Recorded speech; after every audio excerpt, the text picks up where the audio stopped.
नमस्कार दोस्तों, स्वागत है आपके अपने YouTube चैनल संस्कृत अड्डा पर। दोस्तों, आज की जो वीडियो में हम करने वाले हैं बाल विकास एवं शिक्षा शास्त्र से संबंधित महत्वपूर्ण क्वेश्चनों को, जो आपके आगे आने वाले एग्जाम के लिए महत्वपूर्ण रहेंगे। चाहे आपका इसमें एसटेट का एग्ज़ाम है, सीटेट या कोई भी अन्य टेट का एग्ज़ाम है, तो सभी के लिए यहाँ पर यह महत्वपूर्ण रहेंगे जो आपके बाल विकास एवं शिक्षा शास्त्र से संबंधित है। और अगर आपने हमारी जो इससे पहले वाली वीडियो नहीं देखी है तो इसे आप आई बटन पर क्लिक करके देख सकते हैं, या फिर हमारे चैनल की जो प्लेलिस्ट है वहां पर जाकर आप अभी तक की जितनी भी वीडियो हैं आप देख सकते हैं। और वीडियो शुरू करने से पहले अगर आपने अब तक हमारे चैनल को सब्सक्राइब नहीं किया तो सब्सक्राइब कर ले, और साथ में घंटे वाले कोने से दबाकर आप ऑल पर क्लिक जरूर कर लीजिएगा, जिससे आपको हमारे आने वाली जो वीडियो है उसकी नोटिफिकेशन मिलती रहेगी। और दोस्तों, वीडियो को लाइक कमेंट और शेयर जरूर कीजिएगा। और आप हमारा जो दूसरा चैनल है रीडिंग लवर्स के नाम से, इसे भी सब्सक्राइब कर सकते हैं, क्योंकि जो भी कोई नई वैकेंसी या इससे संबंधित महत्वपूर्ण जो अपडेट आती है तो इस चैनल पर हम डालते रहते हैं। और इस चैनल का जो लिंक है वो आपको इस वीडियो के डिस्क्रिप्शन में मिल जाएगा, तो वहाँ से आप हमारे चैनल पर पहुँच जाओगे। या फिर आप @रीडिंग लवर्स नाम से अगर सर्च करेंगे तो उसके बाद भी आप हमारे चैनल पर पहुँच सकते हैं। तो महत्वपूर्ण अपडेट जीके क्वेश्चनों के लिए आप इस चैनल को सब्सक्राइब जरूर कर लीजिएगा। तो हमारा जो यहाँ पर पहला जो क्वेश्चन है, बाल विकास एवं शिक्षा शास्त्र में जीन पियाजे के संज्ञानात्मक विकास की अवस्थाओं के अनुसार जिसे पूर्व प्रत्यात्मक काल माना जाता है, निम्न में से किससे संबंधित है। अब यहाँ पर कई प्रकार के क्वेश्चन आ जाते हैं, जैसे जीन पियाजे का कौन सा सिद्धांत है, संज्ञानात्मक विकास का सिद्धांत। इन्होंने अवस्थाएं बताई थी, तो ये कितनी थी, 4 अवस्थाएं इनके द्वारा बताई गई थी। और जिसे पूर्व प्रत्यात्मक काल कहा जाता है तो वो इनमें से कौन सी है। अब 4 अवस्थाएं कौन कौन सी है जो यहाँ पर दी गई है, इंद्रिय गति का अवस्था, मूर्त, पूर्व और औपचारिक सक्रियात्मक अवस्था। और इनका क्रम भी कई बार एग्जाम में पूछा जाता है। तो इसमें तो जो यहाँ पर सी आंसर जो है ये ऑप्शन 3, ये हमारे यहाँ पर सी रहेगा, पूर्व सक्रियात्मक अवस्था, जिसे पूर्व प्रत्यात्मक काल कहा गया है। 4 अवस्थाएं जो यहाँ पर आई है, जैसे पूर्व सबसे पहली जो अवस्था है ये इंद्रिय गति का अवस्था है, उसके बाद पूर्व सक्रियात्मक अवस्था, मूर्त, और चौथे नंबर किया है अमूर्त या औपचारिक सक्रियात्मक अवस्था।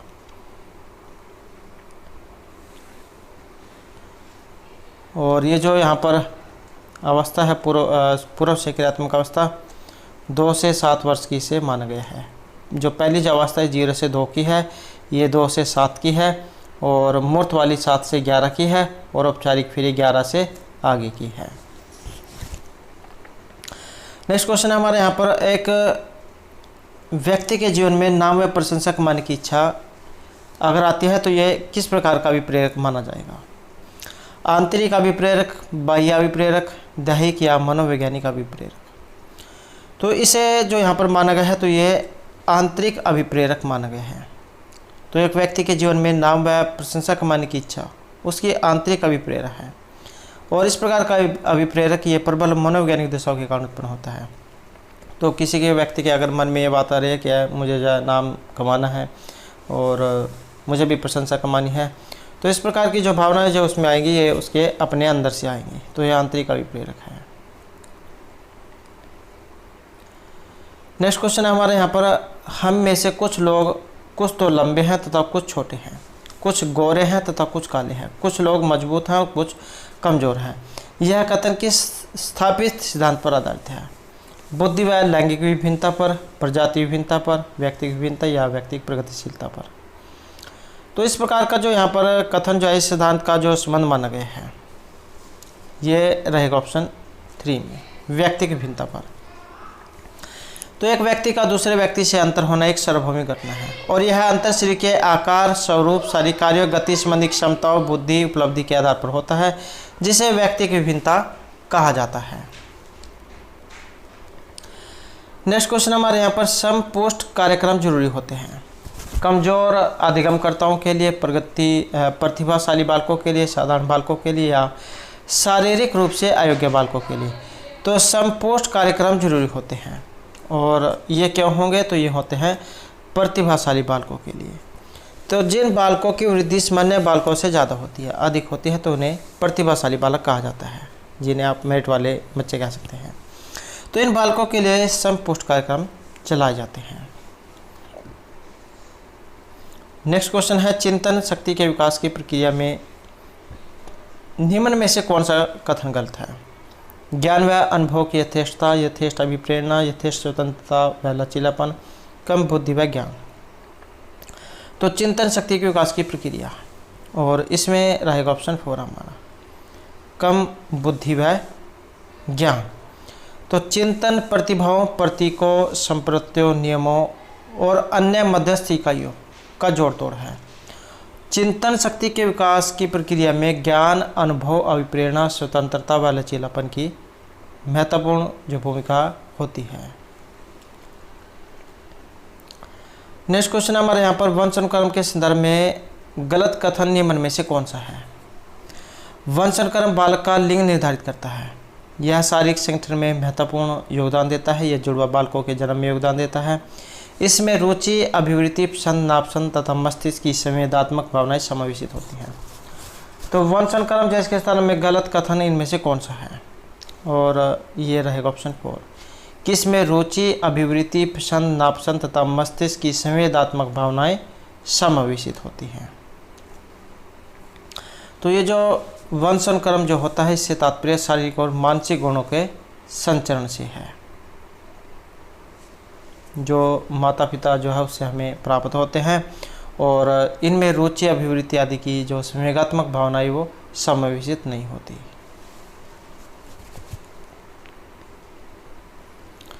नेक्स्ट क्वेश्चन रहेगा हमारे यहाँ पर, निम्न में से कौन रचनात्मक आकलन का एक उपयुक्त उपकरण नहीं है?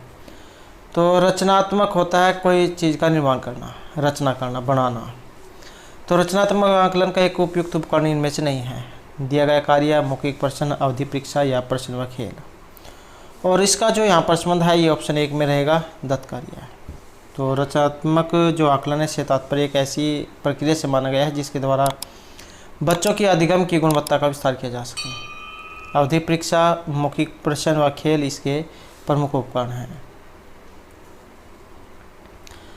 नेक्स्ट क्वेश्चन हमारे यहाँ पर, विज्ञान में मूल्यांकन पूर्णतः वैज्ञानिक तथा बहुविकल्पीय परीक्षण होना चाहिए।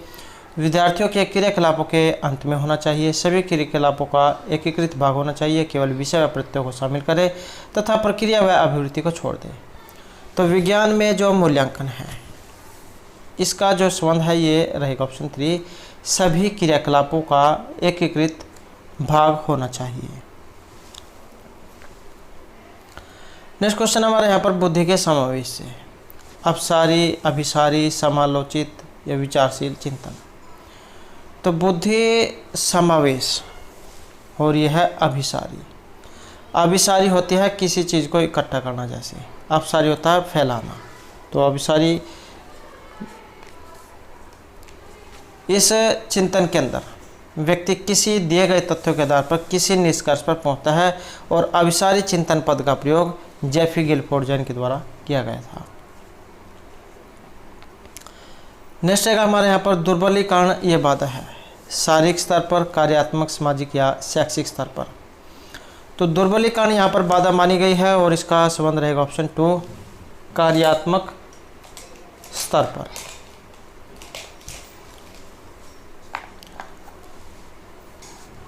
नेक्स्ट क्वेश्चन रहेगा यहाँ पर, जीन पियाजे के संज्ञानात्मक सिद्धांत की अवस्थाओं का क्रम इनमें से कौन सा है? संवेदनात्मक, गामक काल, मूर्त सक्रियात्मक काल, पूर्व सक्रियात्मक काल, औपचारिक सक्रियात्मक काल। तो जैसे कि यहाँ पर पहला जो क्वेश्चन था, तो अगर किसी कैंडिडेट को आते हैं होंगे तो उसके 2 नंबर जो यहाँ पर हो जाते हैं, क्योंकि पहला क्वेश्चन और ये वाला क्वेश्चन दोनों एक हैं। तो जीन पियाजे का संज्ञानात्मक जो सिद्धांत था, उनका सही क्रम इनमें से कौन सा है? और सही क्रम है यहाँ पर ऑप्शन 2 वाला। पहले संवेदनात्मक गामक काल, पूर्व सक्रियात्मक काल, मूर्त, और उसके बाद अमूर्त या औपचारिक काल। ये जो पूर्व संवेदी जो काल माना गया है, इसे वैसे 0 से 2 का माना गया है। पूर्व सक्रियात्मक 2 से 7 वर्ष का है, और मूर्त वाला फिर 7 से 11 का हो गया, और ये जो औपचारिक है फिर 11 से आगे का हो गया। नेक्स्ट क्वेश्चन हमारे यहाँ पर, समावेशी विश्वविद्यालय योजना के संदर्भ में इनमें से कौन सा कथन गलत है? समानता की भावना का विकास होना, धनात्मक आत्मसम्मान का विकास होना, विशेष आवश्यकता वाले विद्यार्थियों में आत्महीनता की भावना का विकास होना, या विशेष बालकों के नैतिक आचरण को उठाना। और इसमें जो यहाँ पर रहेगा ऑप्शन 3 हमारा, विशेष आवश्यकता वाले विद्यार्थियों में आत्महीनता की भावना का विकास जो है यहाँ पर इसमें माना गया है। तो एक समावेशी विद्यालय वह होता है जिसमें समाज के सभी वर्गों के बच्चों को शिक्षा की मुख्य धारा में समाविष्ट कर उन्हें शिक्षा के समान अवसर दिए जाते हैं, और जहां उसमें समानता की भावना और धनात्मक आत्मसम्मान का विकास करने के साथ उनमें नैतिक आचरण को भी उठाया जाता है। नेक्स्ट क्वेश्चन हमारे यहाँ पर, चिंतन अनिवार्य रूप से एक है, क्रियात्मक गतिविधि है, भावात्मक व्यवहार है, समज्ञानात्मक गतिविधि या मनोगतिक प्रक्रिया। तो चिंतन अनिवार्य रूप से एक माना गया है और यह है मनोगतिक प्रक्रिया। चिंतन अनिवार्य रूप से एक मनोगतिक प्रक्रिया है जो किसी इच्छा के कारण पैदा होता है और इच्छा को संतुष्ट करता है। नेक्स्ट क्वेश्चन है यहाँ पर, मनोविज्ञान का क्षेत्रवादी सिद्धांत ये दिया था Kurt Lewin, C T. Morgan, Leon Festinger या हेनरी गोडार्ड ने।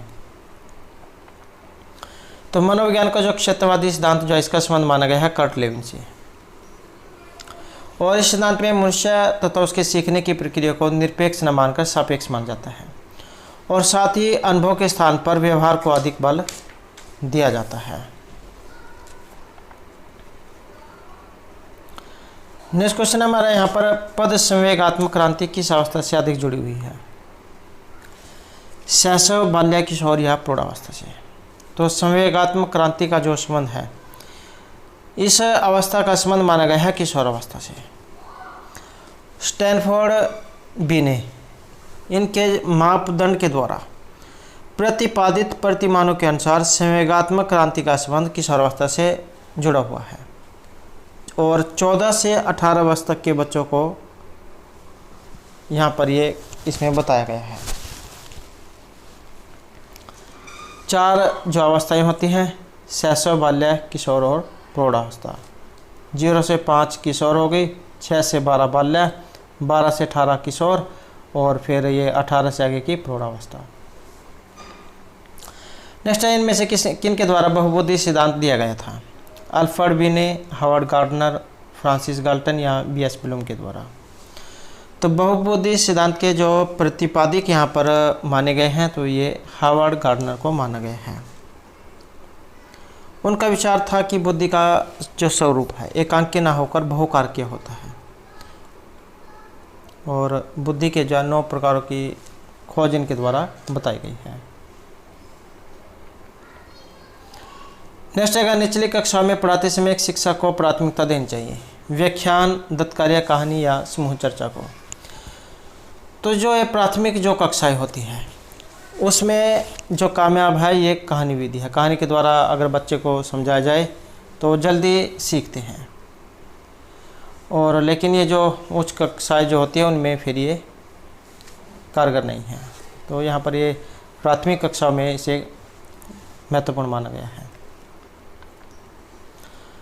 नेक्स्ट है, युवा अधिगमकर्ताओं में निम्न में से कौन पढ़ने में कठिनाई का एक घोतक नहीं है। तो पढ़नाई में कठिनाई का एक घोतक यहाँ पर नहीं माना गया है। अक्षर व शब्द अभिज्ञान में कठिनाई, पठन गति व प्रभाव में कठिनाई, शब्दों व विचारों को समझने में कठिनाई या स्पेलिंग निरंतरता में कठिनाई। और इसमें रहेगा ऑप्शन 2 हमारा, पठन गति व प्रभाव में कठिनाई। अक्षर व शब्द अभिज्ञान, विचारों को समझने में कठिनाई तथा स्पेलिंग निरंतरता में कठिनाई, यह पढ़ाई में घोतक कठिनाई के घोतक हैं। नेक्स्ट क्वेश्चन है यहाँ पर, मानव विकास की व्यवस्था जिसे सुनहरी अवस्था कहा जाता है, और महत्वपूर्ण जो क्वेश्चन है, सुनहरी अवस्था यहाँ पर किसे माना गया है, शैशव, बाल्य, किशोर या प्रौढ़ावस्था को, और यह माना गया है बाल्यावस्था को। शैक्षिक दृष्टिकोण से जीवन चक्र में बाल्यावस्था से अधिक कोई महत्वपूर्ण अवस्था नहीं मानी गई है, तो इसलिए सुनहरी अवस्था कहा गया है। नेक्स्ट क्वेश्चन है, वह विशेषता जो कि सहयोगात्मक स्थिति की सीमा में नहीं है, आमने सामने, अंतःक्रिया, व्यक्तिगत जवाबदेही, कार्यों पर जोर या शैक्षिक केंद्रित। तो वह विशेषता जो कि सहयोगात्मक स्थिति की सीमा में नहीं है और यह है शिक्षक केंद्रित। तो सहयोगात्मक स्थिति को सीमा में आप आमने सामने, अंतःक्रिया, व्यक्तिगत जवाबदेही एक कार्य के जोर को शामिल किया गया है। तो शिक्षा केंद्रित इसमें शामिल नहीं मानी गई है। अगला क्वेश्चन है, सृजनात्मकता के बारे में गलत कथन है। सृजनात्मकता तथा बुद्धि सदैव साथ साथ चलते हैं। सृजनात्मकता में लचीलापन होता है। सृजनात्मकता सार्वभौमिक प्रत्यय है। सृजनात्मकता में अहम का समावेश होता है। तो सृजनात्मकता के बारे में क्या गलत है, और यहाँ पर लिया गया है ऑप्शन 1 को कि सृजनात्मकता तथा बुद्धि सदैव साथ साथ चलते हैं। लचीलापन, सार्वभौमिक प्रत्ययता और अहम का समावेशन, ये सृजनात्मकता के विशेष लक्ष्य हैं। सृजनात्मकता तथा बुद्धि सदैव साथ साथ चलने वाली प्रक्रिया नहीं है।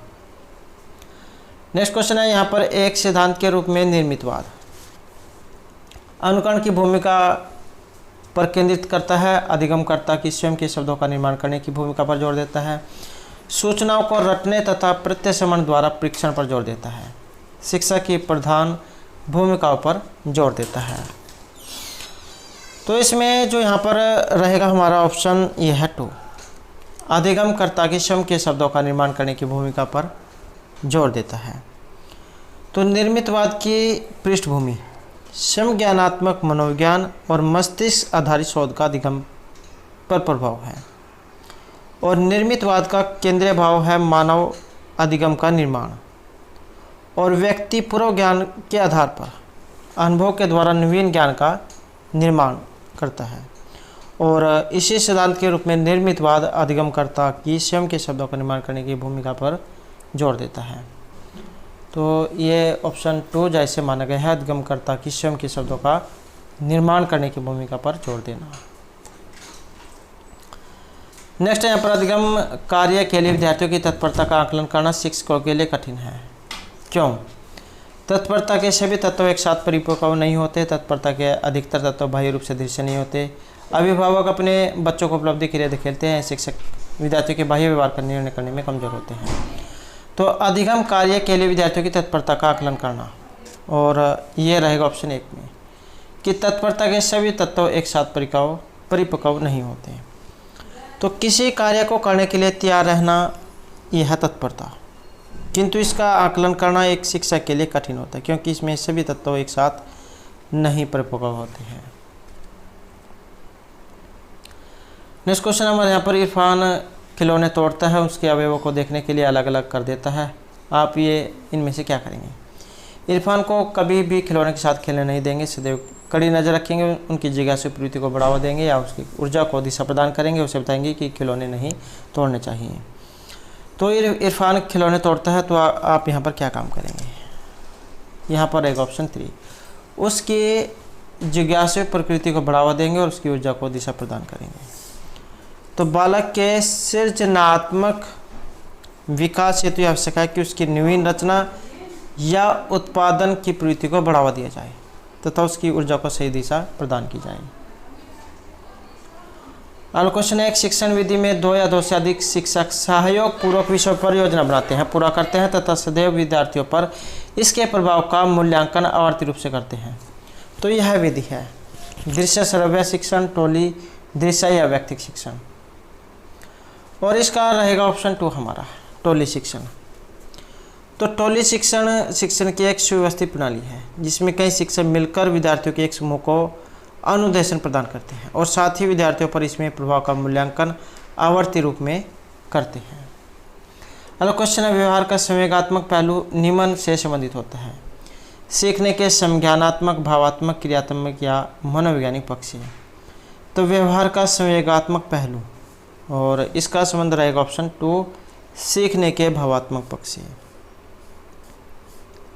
और इसके अंतर्गत जो व्यक्ति की जो संवेगात्मक जो दशा होती है उसे आसानी से पहचाना जा सकता है। नेक्स्ट रहेगा यहाँ पर, एक अच्छा विद्यालय जो कड़ी प्रतियोगिता की भावना पर जोर देता है, जहाँ प्रत्येक बालक खुशी का अनुभव करे, वह बिना एक दूसरे के सहयोग से व्यक्तिगत रूप से सीखे, जो बालक के सामाजिक स्तरीकरण को समझे तथा कक्षा के वातावरण को प्रगतिशील व प्रेरणास्पद बनाए, जो आदर्श सूत्रों को याद करने पर जोर दे। तो एक अच्छा विद्यालय, और यहाँ पर है ऑप्शन 3 हमारा। तो एक अच्छा विद्यालय वही होगा जो बालक के सामाजिक स्तर को समझे, कक्षा के वातावरण को प्रगतिशील और प्रेरणास्पद बनाए।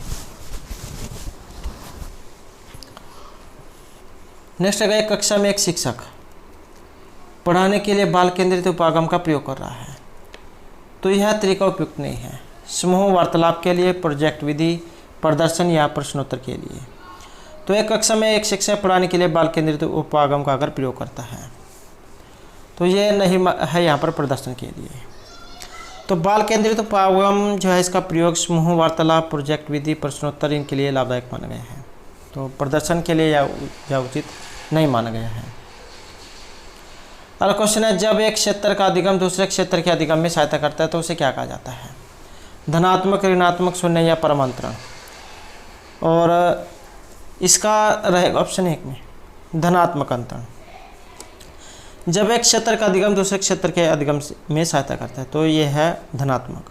जैसे यदि किसी बालक को हिंदी भाषा सीखने से भोजपुरी भाषा सीखने में मदद मिलती है, या जैसे आपने पहली कक्षा में कोई फार्मूला सीखा और उसी का प्रयोग करके आप अगली जो कक्षा है, नेक्स्ट जो कक्षा है, उसमें भी अपना जो समस्या है उसको हल कर लेते हैं। तो यही आपका फिर यहाँ पर ये पहले सीखे गए जो काम आपने पहले सीखा उसका दोबारा से आपने प्रयोग किया। तो जब एक क्षेत्र का अधिगम दूसरे क्षेत्र के अधिगम में सहायता करता है तो उसे अधिगम का धनात्मक अंतरण यहाँ पर कहा गया है। या फिर आप एक तरीके से समझ सकते हैं, जैसे